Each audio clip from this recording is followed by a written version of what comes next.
Hi, welcome back. This is Dr. Charles Harry, and this is Cybersecurity for Everyone. In our last video, we talked about what we meant by cyber. And in this video, we want to talk about what we mean by security. And together, cybersecurity helps define what we want to speak about for the rest of this particular course. So what is security? Security, if we take a look at a textbook definition, freedom from danger, or freedom from fear or anxiety. So what we're talking about is how can we make ourselves more secure or more free from fear? So what do we mean by achieving security? Well, security actually comes from in a variety of different perspectives.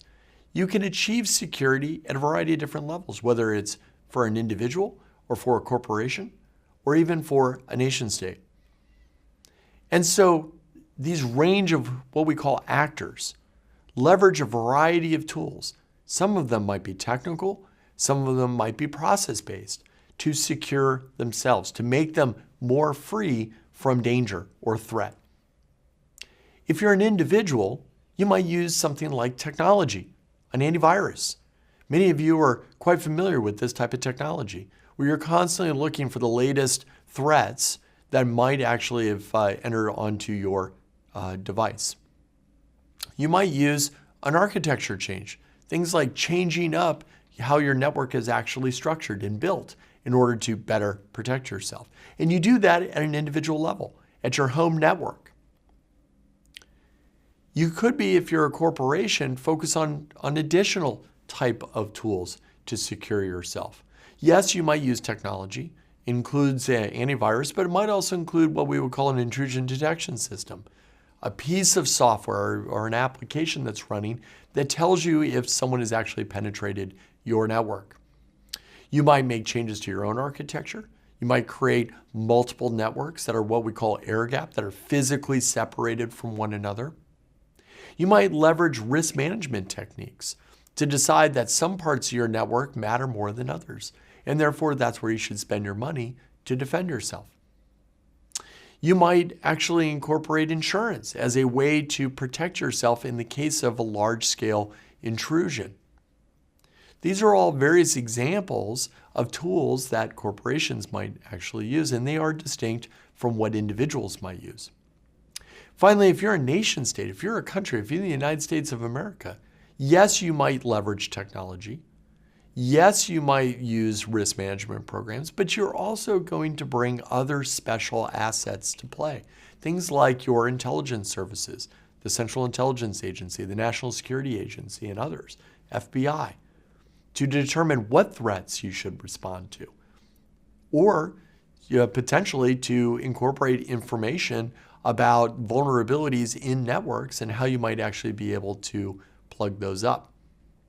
You might use what we call hard power, the ability to use your military to respond to certain threats, to make yourself feel more secure.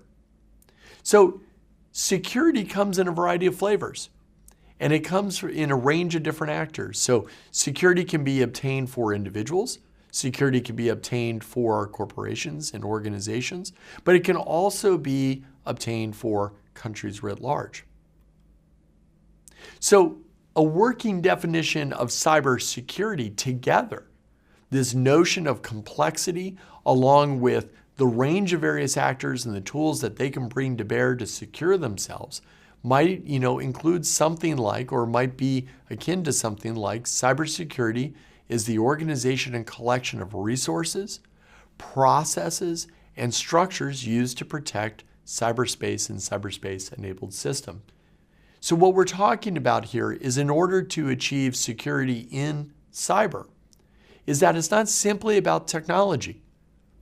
Technology is foundational, no doubt about it, but it includes resources, processes, and structures, which include governance at a national level, as well as individual implementation of that latest patch for that specific application.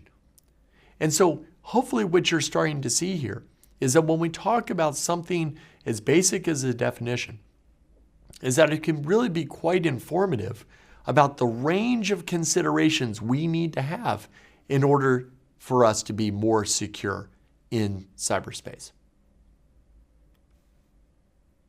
So in this course, we're going to be discussing a variety of different topics to include the evolution and development of the internet, the global telecommunications environment, how information actually moves from one point of the earth to the next. How is the internet actually governed? Who makes the rules? Is it a single government? Are they individuals? Is it pure anarchy? We'll discuss that. Who are the hackers? And why are they motivated to do what they do? Why do we have this problem? Are all hackers doing this type of activity for the same purpose? Or do they have different motives? We're going to actually talk about what do we mean by hacking. This is one of those terms that people very casually throw out. But it's actually a process. Are hackers really simply just, spending 30 seconds and immediately gain access to the electrical grid for the country and take it down? Or is it a much more methodical process that's actually much more difficult to pull off than what Hollywood would tell you? What are the effects that they can achieve? Are all hacks focused on the same end goal? Are they only about stealing information? Or can some hacks result in largely disruptive attacks that we need to account for? What I hope that you've taken away from the first couple of videos of this course is that cyber is much more than simply about the technology. It's much more than just the ones and zeros that we oftentimes hear about in popular media. It's about complexity. It's about bringing people, technology, organizations together, and it's about trying to secure it at a variety of different levels, from you and your home network, to corporations and critical infrastructure providers, to nation states who are seeking to protect their most valuable secrets. In our next video, we'll talk about the broad threat landscape and what are the various topics we need to address if we're going to get better at understanding the problem of cybersecurity. Thanks, and see you next time.